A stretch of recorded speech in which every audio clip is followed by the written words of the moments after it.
Assalamualaikum warahmatullahi wabarakatuh. Selamat pagi anak-anak semuanya. Apa kabar anak-anak hari ini?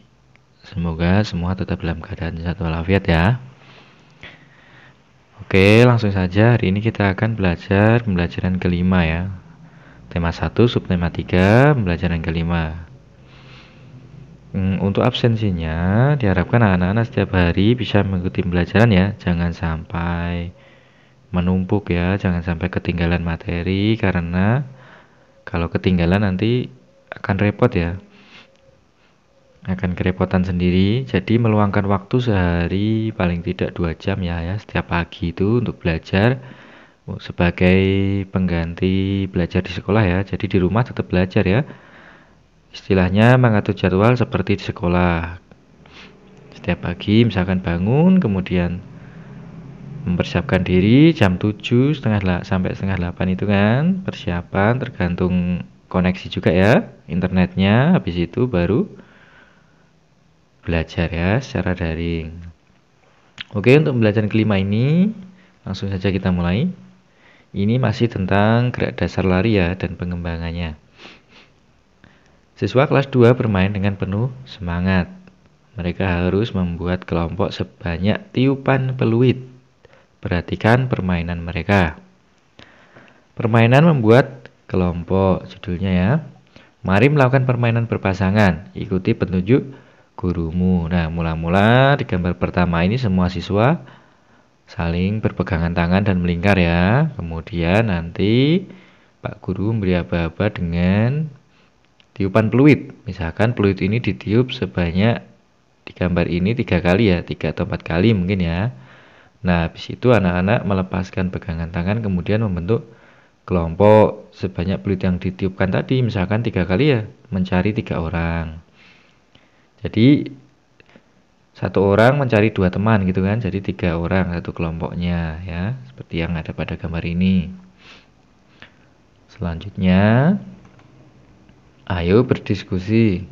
Perhatikan gambar di bawah ini. Nah, tadi setelah Pak Guru meniupkan peluit, kemudian anak-anak membuat kelompok yang terdiri tadi dari 3 atau 4 orang ya, sepertinya.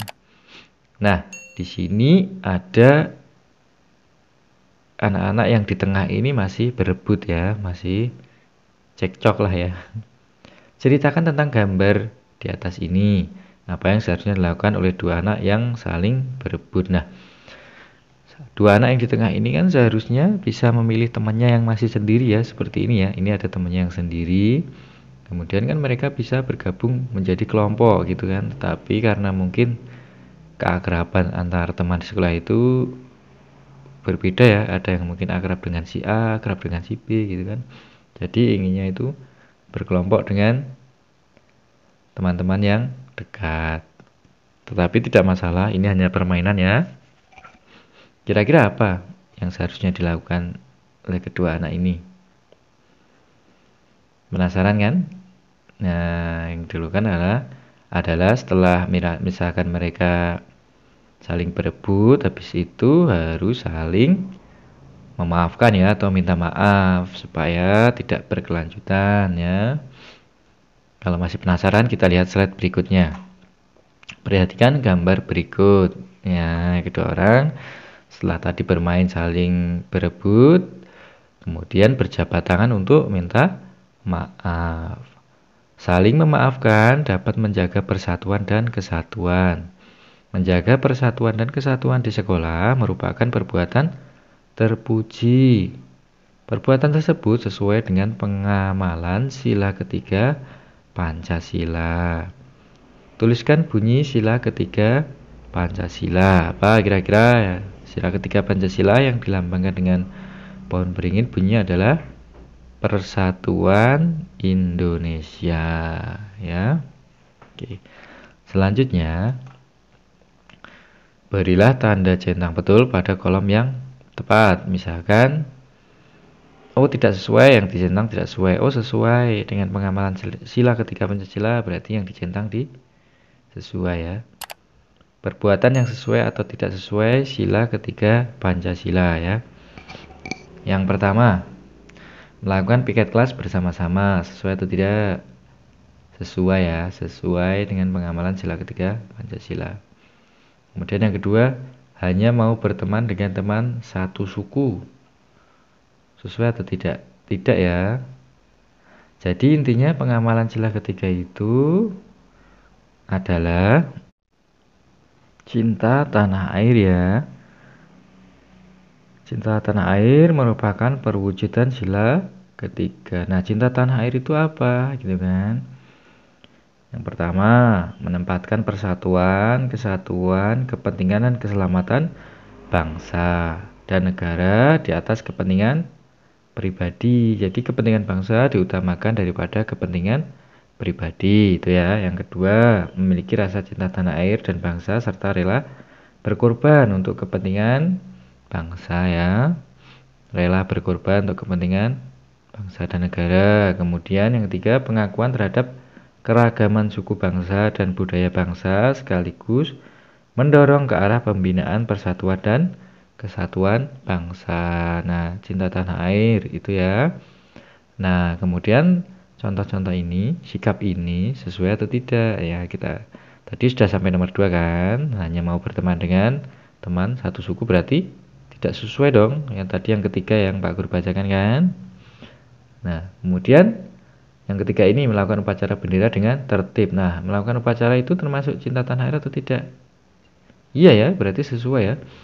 Sesuai dengan pengamalan sila ketiga. Nah, melakukan upacara itu termasuk salah satu bentuk kecintaan terhadap tanah air sebagai seorang pelajar ya. Sebagai seorang pelajar melakukan upacara bendera dengan rutin setiap Senin ya, mengikuti ya. Yang keempat, menjaga kebersamaan dengan seluruh siswa yang berbeda-beda suku bangsa. Termasuk atau tidak, sesuai atau tidak? Sila ketiga sesuai ya, sesuai tadi dengan salah satu wujud cinta tanah air ya. Paham ya? Selanjutnya, ayo membaca. Udin dan teman-teman sudah selesai bermain dan berolahraga ya tadi ya. Kemudian di sini Pak Guru berkata, lakukan pendinginan setelah berolahraga. Ganti kembali pakaian olahraga dengan pakaian seragamu. Ya, kemudian yang ketiga, minumlah air putih secukupnya untuk mengganti cairan tubuh. Nah, di sini yang dikatakan Pak Guru semua termasuk kalimat perintah ya. Jadi di sini anak-anak harus memahami kalimat perintah. Apakah kamu pernah mendengar kalimat perintah dari gurumu setelah berolahraga? Pernah atau tidak? Kira-kira. Pernah ya pasti ya, dulu ya waktu masih tatap muka. Perintah apa yang diucapkan? Nah, kira-kira apa perintah yang diucapkan? Apa manfaat perintah tersebut? Nah, kalau anak-anak bingung, ya ditulis saja yang di atas ini yang diperintahkan oleh Pak Guru ini ya, di gambar ini ya. Yang pertama, lakukan pendinginan setelah berolahraga.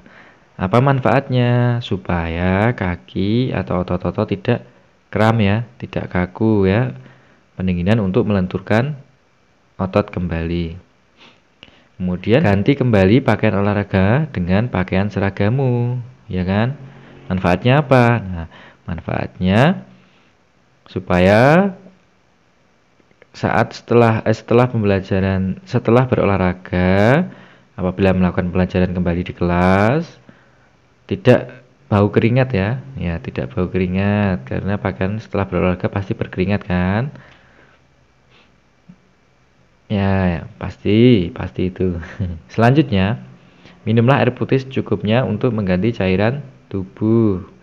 Ya kan? Manfaatnya apa? Manfaatnya supaya kita tidak dehidrasi atau kekurangan cairan karena saat kita berolahraga itu pasti tubuh itu akan terasa panas ya. Tubuh itu akan terasa panas. Misalkan seperti bermain sepak bola atau bermain lari-larian ya, terutama ya. Itu pasti akan capek sekali ya. Tubuh akan panas sehingga kita akan kehabisan cairan ya. Pasti akan terasa haus ya kan. Nah, untuk itu Supaya kita tidak dehidrasi, kita harus minum air putih secukupnya. Oke, paham ya? Ya, paham. Semoga hari ini pembelajarannya dapat dipahami. Jangan lupa dikerjakan tugasnya ya. Nanti kalau ada kesulitan, boleh ditanyakan melalui WA Group ya. Tanyakan pada Pak Guru. Kalau materinya masih belum dipahami, nanti anak-anak bisa buka di LKS PJOK mungkin ya, LKS PJOK. Di situ semua sudah dijelaskan. Oke, untuk hari ini Pak Guru cukup sekian. Selamat belajar, semoga bermanfaat. Billahi taufiq wal hidayah. Wassalamualaikum warahmatullahi wabarakatuh.